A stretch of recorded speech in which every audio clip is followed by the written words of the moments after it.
Hi everyone, this is chat number 3 in the series Straight Talk About Old Age. The topic this time is about choices that you need to make now. The first thing is to consider your retirement, especially if you're in your 50s.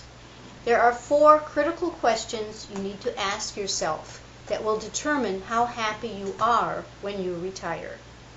Number 1, do you think you have good health compared to others? If not, this is the time to start working on your health or redefining what good health means to you. Well-being and illness exist along a continuum. You might be better thinking of your health in terms of 1 to 10 scale. It may be more realistic to consider that there are variables that are still hidden from you. This makes for a very fuzzy picture. It's not unusual for elders to feel buoyant with well-being once they survive cancer or even a long seasonal flu. Second question, do you have financial security?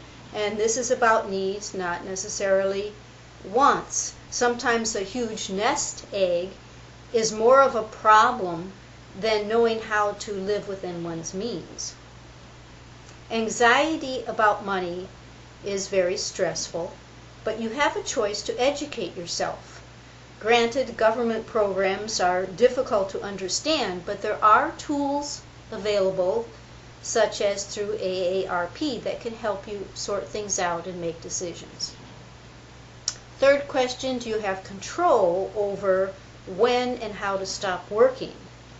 One of the biggest psychological blows is forced and unexpected retirement. Fourth question, have you developed self-esteem and emotional mastery? This is just as important, if not more important, than good health and financial security. Some elders are able to apply their lifetime of wisdom to making their lives very rich. When we were all young, we used to joke about having to go off or being sent to a nursing home as if it is the only choice. However, the truth is that although a long-term care facility is absolutely the best choice, for some people, the vast majority of elders do not live there. Over 3/4 of older people live independently.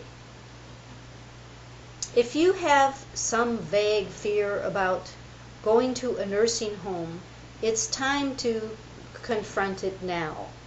Figure out what it is about you that makes you think a nursing home is in your future. Physical decline in elders is 70% modifiable according to experts.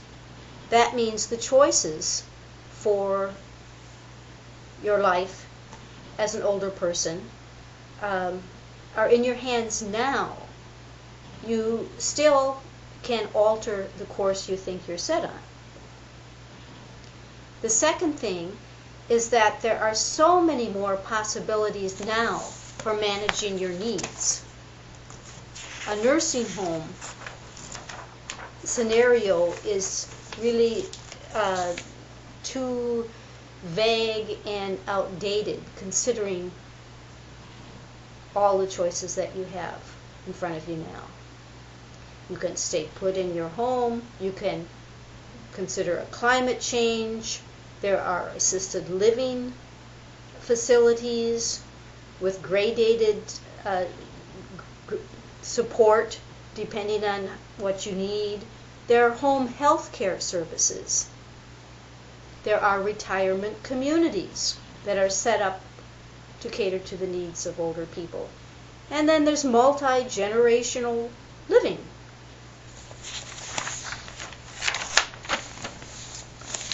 I suggest you redefine health, first of all, if you have not already done so. To me, it's sort of like weather as we get older. Some days are sunny and some are overcast. We do not expect consistently blue skies, but we do try to maintain a sense of well-being. There are many things that go into that. Pain tolerance, ability to experience pleasure, the ability to do what we want to do, satisfaction over achievements and triumphs, and the comfort of loved ones. There are many more. But 1 in 5 older adults are limited by some kind of disabling condition, usually arthritis. Most older adults have 2 to 3 chronic conditions that they have to manage all the time. This could be diabetes, cardiovascular disease, renal impairment, or chronic obstructive pulmonary disease. Now, there's some elders that are considered frail, and this means they have a complex vulnerability that requires multiple interventions. It's complicated. They are high maintenance and consistently have to compensate for progressive losses and an increased risk of death. Despite the prevalence of these health problems among elders, there's only 5% living in nursing homes. Even a third of those who have dementia still manage to live alone.